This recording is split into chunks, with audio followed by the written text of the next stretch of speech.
میرا شوہر نامرد ہے اور مجھے خلا چاہیے۔ وہ تنسیخ نکاح کا ایک عام سا کیس تھا۔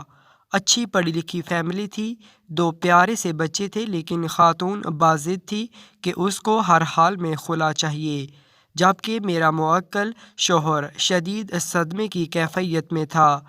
جج صاحب اچھے آدمی تھے۔ انہوں نے کہا کہ آپ میاں بیوی کو چیمبر میں لے جا کر مصالحت کی کوشش کر لیں، شاید بات بن جائے۔ مدعا علیہ شوہر کا وکیل ہونے کے ناطے میں نے فوری حامی بھر لی، جبکہ مدعیہ بیوی کے وکیل نے اس پر اچھا خاصا ہنگامہ بھی کیا، لیکن خاتون بات چیت کے لیے راضی ہو گئی۔ چیمبر میں دونوں میاں بیوی میرے سامنے بیٹھے تھے۔ ہاں خاتون، آپ کو اپنے شوہر سے کیا مسئلہ ہے؟ وکیل صاحب، یہ شخص مردانہ طور پر کمزور ہے۔ میں اس کی بے باکی پر حیران رہ گیا۔ ویسے تو کچہری میں زیادہ تر بے باک خواتین سے ہی واسطہ پڑتا ہے، لیکن اس خاتون کی بات ہی کچھ الگ تھی۔ اس کے شوہر نے ایک نظر شکایت اس پر ڈالی اور میری طرف امداد طلب نظروں سے گھورنے لگا۔ میں تھوڑا سا جھلا گیا کہ کیسی عورت ہے، ذرا بھی شرم و حیا نہیں ہے۔ بہرحال میں نے بھی شرم و حیا کا تقاضا ایک طرف رکھا اور تیز تیز سوال کرنا شروع کر دیے۔ جب اس سے پوچھا، کیا آپ کا اپنے مرد سے گزارا نہیں ہوتا؟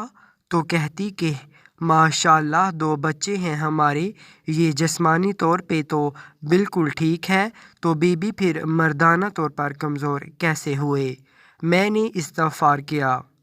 وکیل صاحب، میرے بابا دیہات میں رہتے ہیں اور زمینداری کرتے ہیں۔ ہم 2 بہنیں ہیں۔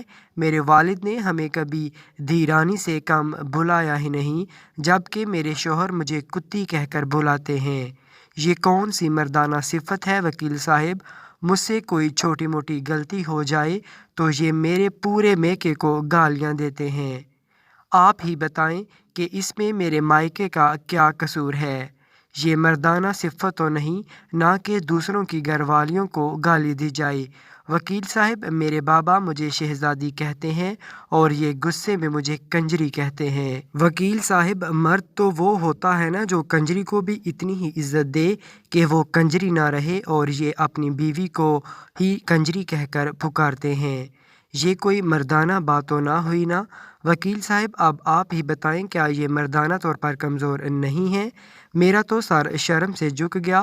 اس کا شوہر اس کی طرف دیکھ کر بولا، اگر یہی مسئلہ تھا تو تم مجھے بتا سکتی تھی نا، مجھ پر اس قدر ذہنی ٹارچر کرنے کی کیا ضرورت تھی؟ آپ کو کیا لگتا ہے آپ جب میری ماں بہن کے ساتھ کسی ناجائز رشتے کو جوڑتے ہیں تو میں خوش ہوتی ہوں؟ اتنے سالوں سے آپ کا کیا گیا؟ یہ ذہنی تشدد برداشت کر رہی ہوں، اس کا کون حساب دے گا؟ بیوی کا پارا کسی طور پر کم نہیں ہو رہا تھا۔ خیر، جیسے تیسے منت سماجت کر کے سمجھایا بجھا کے ان کی صلح کروائی۔ میرے موکل نے وعدہ کیا کہ وہ آئندہ اب کبھی اپنی بیوی کو گالی نہیں دے گا، اور پھر وہ دونوں چلے گئے۔